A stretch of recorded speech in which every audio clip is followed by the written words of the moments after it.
Namaste, my name is Dhieyo and welcome to my channel. Today I'll tell you about this very profound statement which was used in the earlier times. It was always said life has a rhythm. You change the rhythm to experience different life.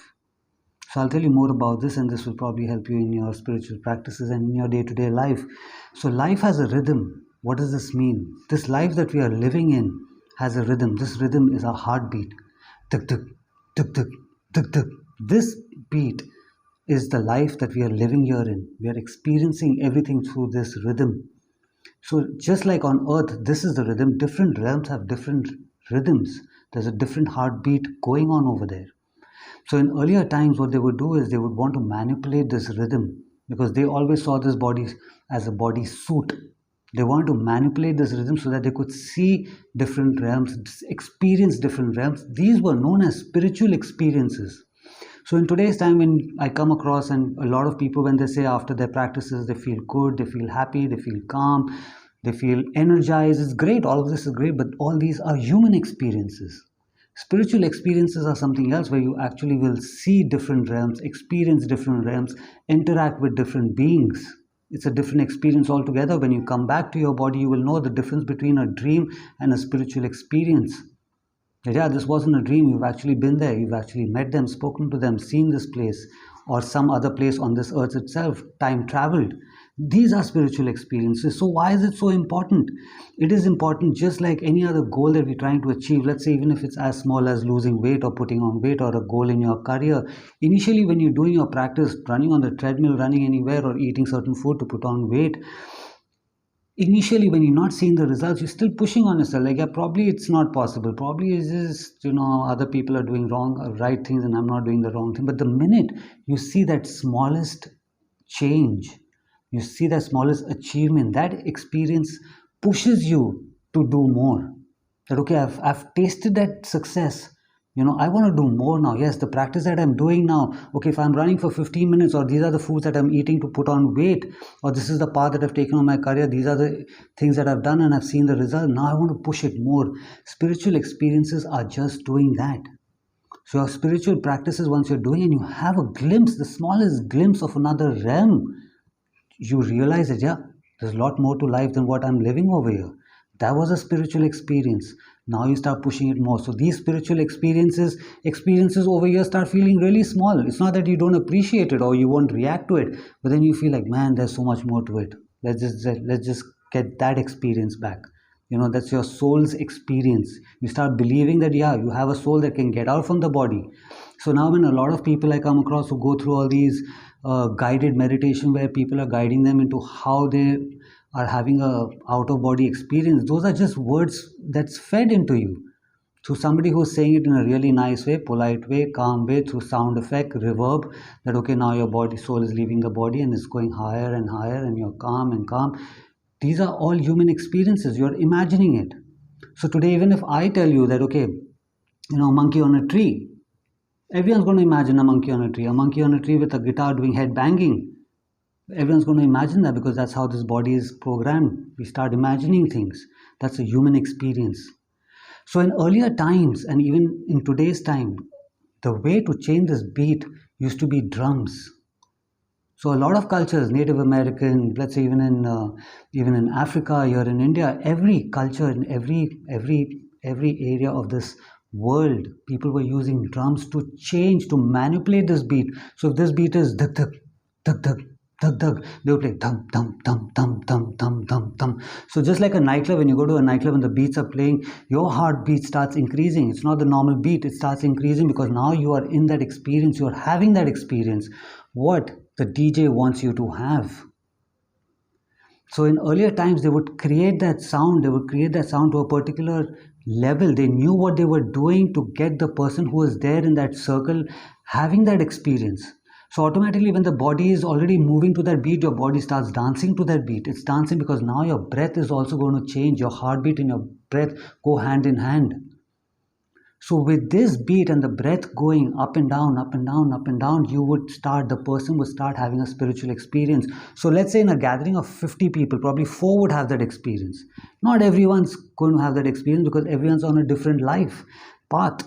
They have a different journey. Their experiences are different. These 4 people have come here so many times and now they're ready for it. They've been here on this planet, lived over here, gone back to the spirit world, learned something new, came back for a long period of time. So now these guys are ready to have that experience. So this, what people in today's time call celebrations of playing drums, earlier celebration was that, yeah, these guys have had a spiritual experience, they've come back and they've got some news for us, they've got some more knowledge, they will tell us more things what they saw, besides just a few things that we know. So it was a celebration. Even when people are going for battle in earlier times, and the soldiers used to be marching towards the battlefield, drums used to be played so that their heartbeat and breath goes to another level. Now the one playing the drum is preparing them for the event that's going to happen, the battle that's going to happen. So dum dum dum dum dum, your heartbeat, which is duk duk duk duk, is now being pumped up. Your breath is being pumped up for the battle that's coming in front of you. Again, somebody else is in charge of that. So this is why a lot of importance is given to breathing exercises. When you're doing your breathing exercises, even here for this material world, they say always concentrate on your breath going in and out, so that tomorrow when you're faced with some challenges, tomorrow when you're faced with some experiences, those challenges and experiences are not deciding how you react. You will decide how you need to react. So in a nightclub, a DJ decides how you react. In a spa, the person playing that soft music, the calm music, is deciding when you walk in how you feel. You're automatically feeling cool, you're feeling nice. They're deciding what you need to experience by manipulating your heartbeat and your breath. But in spiritual practices, you are controlling your breath, you're controlling your heartbeat. With the breath, you're controlling now your heartbeat. So tomorrow, whatever experience that happens in front of you, you are deciding whether it's a good experience, bad experience, how you need to react to it. You're in control then. So with a lot of different breathing exercises, there's a particular breathing exercise called the breath of fire. When you do this in a particular way, or here we call it Kapal Bhati, when you do it in a particular way, and there's a lot of other things attached to that breathing exercises, it takes your heartbeat and your breath to another level for you to have a spiritual experience. Now, can this be taught? Can this be taught on a platform like YouTube, where so many people are there, everyone's on a different path? You'll just put your regular life into, I wouldn't say danger, but it's really not good for you. You're not ready for it. You're not ready for that practice. In earlier times, like I said, out of those 50 people, 4 were ready for it. So today, even if I say, okay, these are the breathing exercises you do, this is how you do it, there's somebody or the other who's going to probably start getting a headache and not start feeling well. And because of that headache, now your day-to-day life is going to start getting affected. Would I want that? No. But should you know about this? This is why the beats were played. This is why the breath is so important. Yes, you should know about this. You can try a practices, you can play those Native American beats, you can get those drums and play it yourself and see how you feel. This is why your body, they would start dancing around to those beats, because with those dance movement, your breath is also increasing. So it's not that they're having a party over there. Yeah, it is a party for sure, but the way they start moving, they start dancing, Africans, Native Americans, here even Indians, is because of this reason, that now that you're dancing to this beat, which is not from here, it's of another realm, your body, when it's moving, your breath starts moving faster. So let's say if you're somebody who doesn't, if those guys don't know about the breathing, say that the drum beats are not there, so these activities, the dance movement, the jumping around, would get you that experience. So this is why when somebody doesn't have those drums or anything, all you can do is just keep practicing on your breathing exercises, and you will have that experience, you will get that experience. Like I always say, the number one breathing exercise has always been breath of fire, Kapal Bhati, the one which is. So this done in particular ways, not only this, then how to slow it down. This will take your breath to another level, then you slow it down and you slow it down and you slow it down, and this is eventually, some of us can have a spiritual experience, and you'll know the difference between a spiritual experience and a dream when you come back from it.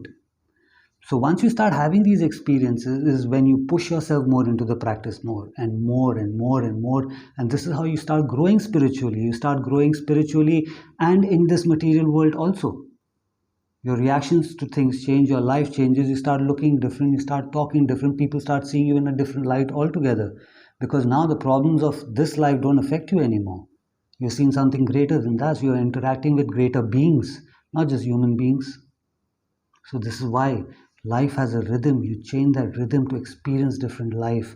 Our heartbeat is that rhythm. Our breath can take that rhythm to another level altogether. So hopefully someday we will probably talk more about this, but for now I think this is good enough information for everyone to know. If you like this video, give it a like, subscribe to my channel. Until I see you again, have a good life.